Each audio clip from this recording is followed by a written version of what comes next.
Hi, this is Make a Geek and I'm Dan. In this week's video, more of a project update than a project itself.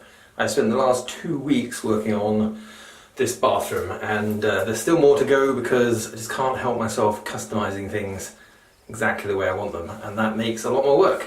So I thought I'd do a quick walkthrough of some of the stuff I've been doing just to keep my hand in with making videos and to let people know there will be future projects, but for now it's all bathroom all the time. I have some pictures of what this bathroom looked like originally, and the particular thing to pay attention to is this end wall. So this here is basically the airing cupboard built into the bathroom.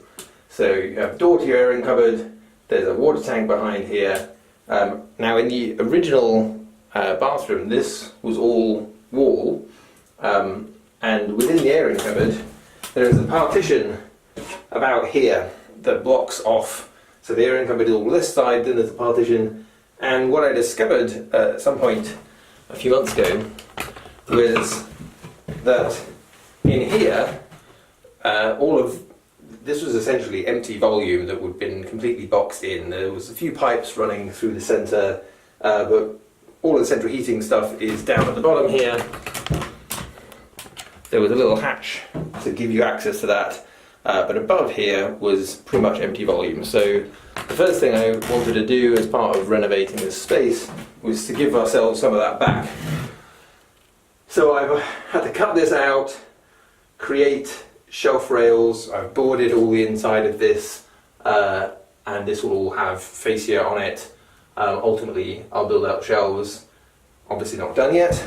The other thing I discovered when I ripped off the old sets of tiles and wall stuff was that the way the frame was made, there was this useful hole right here. Now this again was previously just wall, and you could access this space up inside the airing cupboard, but it's not very easy to get up and into here. So I decided to make a hatch.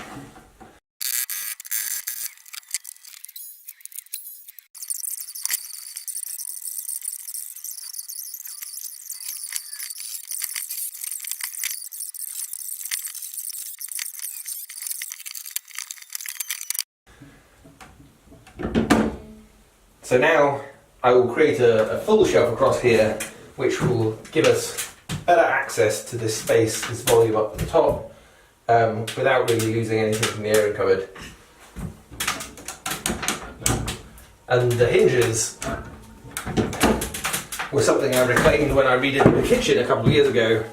Although I'm a hoarder, so I found the hinges. I thought I didn't need them in the kitchen, but I kind of figured they'd be useful, and when I saw this, it was the opportunity to use them came up, so that's what I did. Now again, in the original bathroom, the toilet was about here, right near this partition wall. Then there was a sink, and then there was a bath. And that made sense because they ran all of the plumbing between the joists along this back wall here, and that was kind of easy. But again, I can't resist customizing, and I thought it would feel more spacious if I put the sink over here, move the toilet along to this spot here, keeping the bath here, but we wanted the taps to be in the centre of what is going to be quite a large bath, considering this is actually a very short space. The previous bath had to actually have a hole hacked in this wall in order to take the full length of the bath.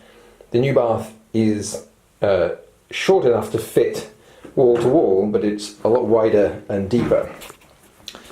So obviously when you want to move things around like that, again you add a lot of time. So I had to pretty much cut out all the plumbing that was supplying this line. It was all copper pipe, came up to here, and I've rerouted it all. So there is now plumbing that leads up to a tap over here, which will be ultimately flush into the wall.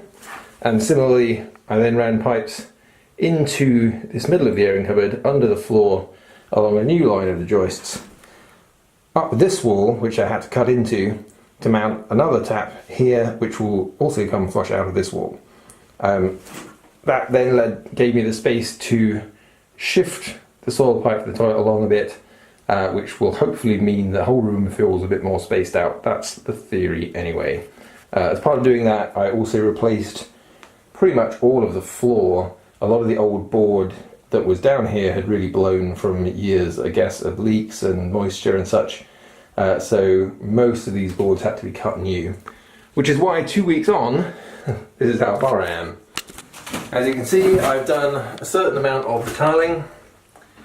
I still have a fair bit to do. This whole wall will need tiles and such, and around the windowsill still needs to be done. Tiling is kind of awful. It's heavy, messy. You have to wash everything after every go around. I don't really enjoy it.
Another element of customization, there was a radiator here, a fairly boring small one. We're going to have a nice big towel rail radiator, but that has a knock-on effect, which was that this frame for the door used to come to here and hinges here, which would not have come out far enough for the new radiator. So I've had to push this out, completely reformat this door frame. I'll have to build a custom door that will be narrower, so that it'll hinge without damaging that radiator.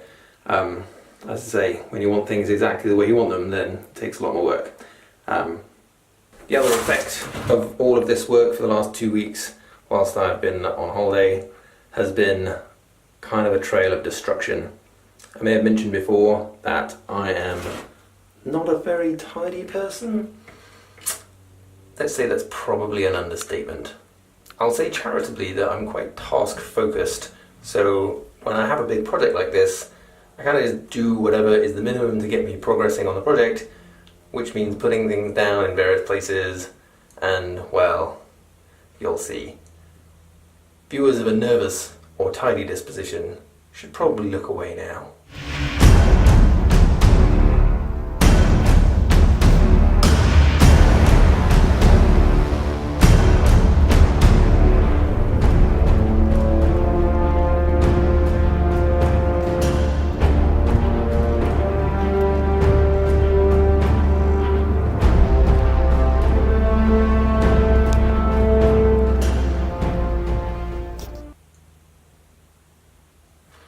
Okay, well, that's it. That's the horror show. So once I'm done with all this, there will be an awful lot of tidying to do. Until then, though, I best get on. Thanks for watching. See you next time.